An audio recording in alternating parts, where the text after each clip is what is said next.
வணக்கம். ரீசென்ட்டா ஒரு கிளையண்ட் கூட கிளாரிட்டி கால் இருக்கிறப்போ, அந்த கிளையண்ட் சொன்ன ஒரு விஷயம் என்ன அப்டின்னா, "எனக்கு லைஃப்ல வந்து நல்லதே நடக்காது. எதுனாலும் நான் ரொம்ப கஷ்டப்பட்டு தான் எனக்கு கிடைக்கிற மாரி இருக்கும். என்னோட ராசியே அப்படிதான்." அப்படின்னு சொல்லி சொன்னாங்க. ஸோ நம்மளும் நெறைய பேர் இத வந்து சொல்லியிருப்போம். இத ஃபீல் பண்ணியிருப்போம்ல.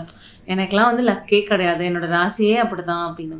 ஆனா உண்மை என்னன்னா, யாருக்குமே வந்து ராசி, அதாவது கெட்ட ராசி, உங்களுக்கு வந்து கெட்ட விஷயங்கள் தான் நடக்கணும் அப்படின்லாம் எதுவுமே கிடையாது.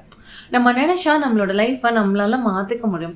நம்ம எப்போ வந்து லைஃப்ப நம்ம கண்ட்ரோல்ல எடுக்க ஆரம்பிக்கிறோமோ, நம்ம மேல வொர்க் பண்ண ஆரம்பிக்கிறோமோ, அப்போ நிச்சயமா நம்ம லைஃப்ல வந்து நெறைய நல்ல விஷயங்கள் நடக்க ஆரம்பிக்கும். நீங்க வந்து எப்போ என் ராசியே அப்படிதான்னு சொன்னீங்களோ, அத வந்து நிச்சயமா மாத்த முடியும் உங்களால. நீங்க நெனச்சீங்கன்னா.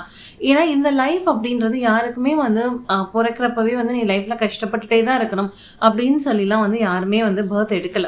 நம்ம எல்லாருமே இந்த லைஃப்ல த்ரைவ் ஆகறதுக்கு, சக்சஸ் ஆறதுக்கு, இந்த லைஃப்ப ஃபுல்லா வாழ்றதுக்காக தான் இந்த ஹியூமன் பர்த் எடுத்திருக்கோம். அப்படி இருக்கிறப்போ இந்த கஷ்டங்கள் அப்படின்றது வந்து இருக்கும். அது வந்து சேலஞ்சஸ் தானே தவிர, அதுதான் உங்களோட ரியாலிட்டி. உங்களுக்கு கஷ்டங்கள் மட்டுமே தான் லைஃப்ல இருக்கும் அப்படின்லாம் கிடையாது. நீங்க நினைச்சீங்கன்னா, அத நிச்சயமா மாத்த முடியும். உங்ககிட்ட அதுக்கு தேவையான எல்லா விஷயங்களுமே இருக்கு. நம்மளோட லைஃப்ப சேஞ்ச் பண்றதுக்கு முக்கியமான விஷயம் நம்மளோட thoughts, beliefs, emotions, energy.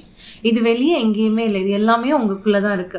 So நீங்க நெனச்சீங்க அப்டின்னா, இதுலலாம் நம்ம வொர்க் பண்றது மூலமா உங்களோட லைஃப்ப நீங்க ரொம்ப அழகா மாத்த முடியும்.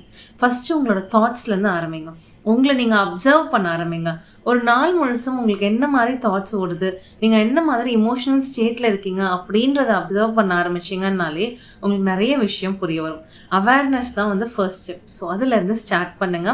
நெக்ஸ்ட் ஸ்டெப்ப பத்தி நான் நெக்ஸ்ட் வீடியோஸ் போடுறேன். அண்ட் உங்களுக்கு ஒன் ஆன் ஒன் என் கூட வந்து கோச்சிங் எடுக்கணும், ஹீலிங் எடுக்கணும் அப்படின்னு இன்ட்ரெஸ்ட் இருந்ததுன்னா எனக்கு டிஎம் பண்ணுங்க. நான் டீட்டெயில் ஷேர் பண்றேன். Thank you.